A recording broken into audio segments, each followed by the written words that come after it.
Hello guys, welcome back to my channel. Masata in tuni huchana vela vlog ti hosim the dingai koi pau pathin cho thangwa na khampi masapenin hichi YouTube kuki ti minlin YouTube channel hi kan sima ki panin 4K subscriber ti ho hyong ki muzo ding hinam ti lungial zong ani kinai phapun a hin hi zong le viewers ho le subscriber ho ki thupi na zalin sale neina board pi jivin elo le neina vat pi jivin no ho zalin tuni ni khuin 4K subscriber kong hung theitan hiji chun na chung chiwa ki pa thu ka hin sei na he ting jong le ka video hin bol ho ken upload ji ting le athu chang ka ji na khun ka ji na hwa khun abc chang ka ji hil spelling ka ji hil om ji in hitabong ho chu ka ji hil jong a hi di pun eima het nan azil ta lo ji a hi in a hin hi jong le viewers ho le subscriber ho ngai lu na zala ngai lu na nei ta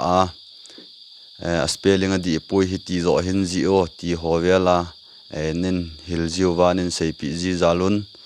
na chung chiwa pakai min zong ke pa thu khai sei na he hitin ki support jingutin hitin ki ta sot jing leo han ni khu khat le ke zong kan phat chumpi te ding no da zong content video hoi ta no da ang thil phat chum ta ken bol do thei de hi ji chun ngai lu na nei ta in ani ki ta sot jingutin like subscribe bol nai lo inum kha bon le lungsitan viewers on like subscribe in bol pi win lang chuting zong le phai sa onu maung le sel hover zong ngai lu na nei ta ni bol pi ki diu win zong pakai minin ki team kit win he